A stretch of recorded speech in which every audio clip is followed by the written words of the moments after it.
let's talk about Storyfire. What is it? YouTube alternative, YouTube version 2. What is going on, guys? Welcome yourselves back to the video. Hey, I do song reviews every single Thursday, so if your favorite artist ever comes out with a song, I'll probably most likely be the first person to react/review to it. But that being said, today we're talking about something different, and if you want videos similar to this, I did a video recently. I'm not even sure if it's out yet, but I did a video about if Mixer is gonna die, just all kinds of stuff with Mixer and Twitch, and about Fortnite, and also the future of different artists. So if you want to check those out, then by all means go ahead and do it. And if you want more videos like this, let me know down below. Comment, like, subscribe, whatever you want to do. Okay, but yo, my favorite YouTuber, mcjuggernuggets. Yeah, that's my favorite YouTuber. Well, one of them is mcjuggernuggets. Okay, why'd you need to know that? Well, because he's the creator of Storyfire. What's Storyfire? Storyfire is basically YouTube 2.0 mixed with Twitter, and it's a very interesting site/app. Now, I would say right now, it is the biggest competitor that YouTube has. And it's beating YouTube in a lot of ways.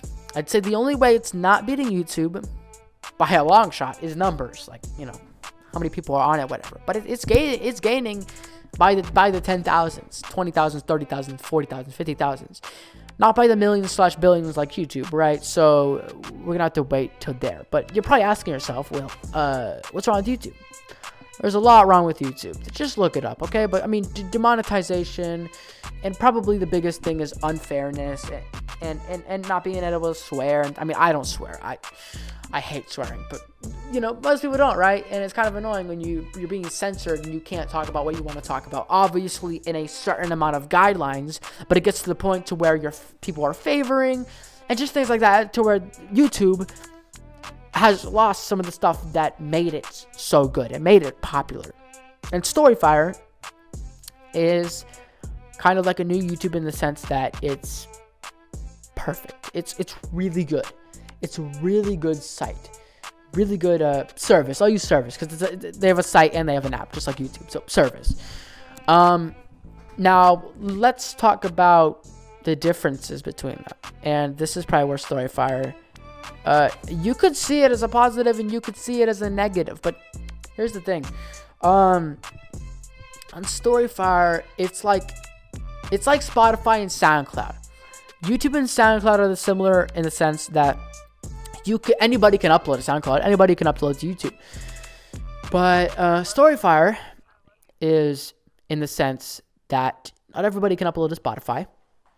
You have to have a third party, and Storyfire is the same way. Not everybody can upload to Storyfire. Now, if you do upload to Storyfire, the ad rates are way better. You can do whatever you want. Obviously, you can't do like inappropriate stuff, right? But you could see, I mean, it's a very free app, right?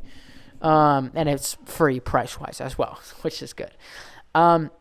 It's not corporate by any means. It is not corporate.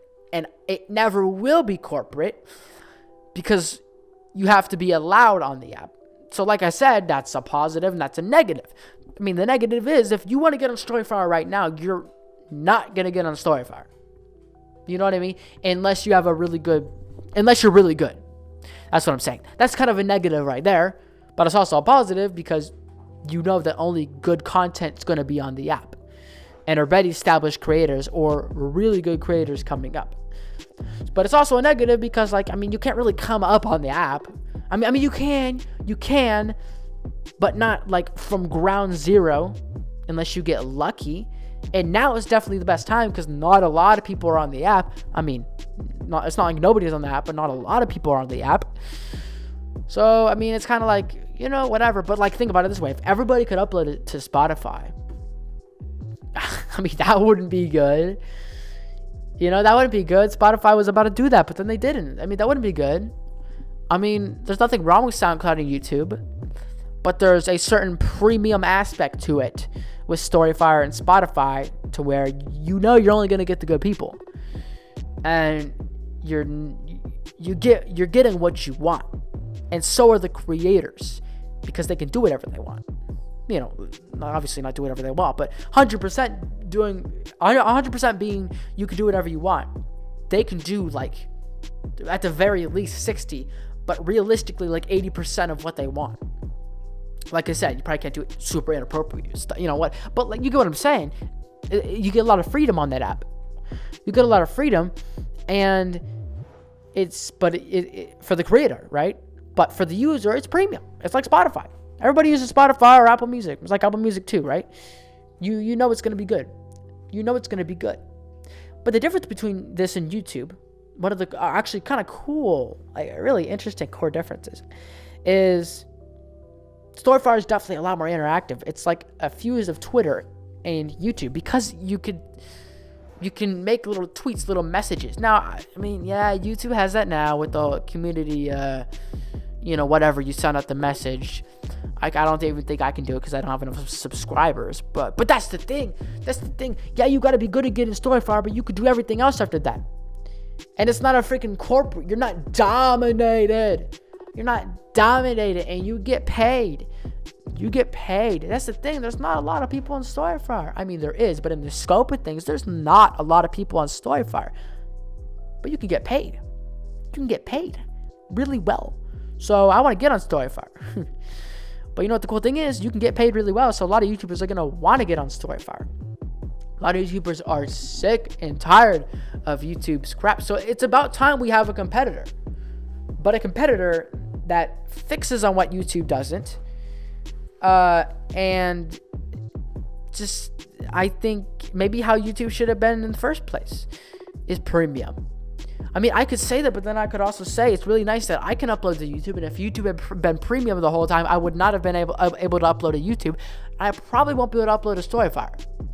That's the one thing Storyfire I think needs to work on, is a lot of their content is kind of down the same road. But like then again, it is Storyfire, so it's kind of like a Netflix in a small way, if you know what I mean by that. But Storyfire, I don't think really has many negatives. It's just different. A negative would be like they don't pay their creators, or it's corporate, which it's not. And I don't think it ever will be corporate. Now, they might have trouble paying people. I could say that. But I'm going to contrast exactly what I just said, because they're going to be able to pay you, because the more popular it gets, the more bigger ad people you get on it. I'm not even trying to knock on anybody, but the kind of but the kind of ads that are on there, they're like hole-in-the-wall games that not a lot of people play. So I mean, imagine if you got a big, if you got like whoever on there, like Pepsi on there, then you're really going to get the big bucks. But then again, the problem with that is it can become a little more corporate. So it's going to be interesting to see how Storyfire is going to go with that. I mean, who knows? But all I do know is the CPM is higher, the free speech is higher, the price to get in is higher. Like I said, whether you want to see that as a negative or positive, everything is better right now. And it's perfect in the fact that it hasn't really had like controversies and crap like that. And it's owned by a YouTuber. It is. And I think that's really cool too. So, because YouTube is not owned by a YouTuber. It's not owned by a YouTuber. Like, come on. So they don't know the struggle. It's owned by a 13-year YouTuber, mcjuggernuggets. Wherever you might hate him, you might love mcjuggernuggets. I don't care. He's a YouTuber, and he's done content way more thorough and way more rich than so many other people. So he knows the ins and outs, and he knows the struggles, and he's on the app. So, you know what I mean? So it just adds a lot more weight to it, however way you want to look at it. So I don't know.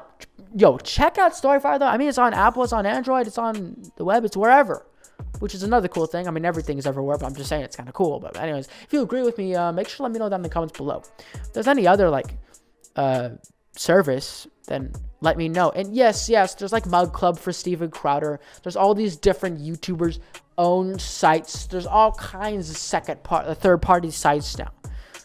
But there isn't really one that's like for everybody that is as good as this and big as this, because obviously there's a site for everything, right? But anyways, make sure to leave a like on this video. I really want to do more videos like this, YouTube and content related versus music, right? So yeah, I'll see you guys later. Let me know what you think, and if mcjuggernuggets, you're watching this, I really hope Storyfire like blows up, because obviously it's big, right? And it's getting big, but I mean millions, right? Not thousands. But yeah, great platform, and I hope that a lot more people get on it, because as of now, there isn't any huge creators on it. Not huge creators on it. And we'll see if Storyfire adds a live aspect, which I don't know how I feel about that. But the funny thing is, and this is the last thing I'll say, they came up with the Twitter aspect, where you can send out stuff like to your fans and they get it before YouTube did. So there's just something right there.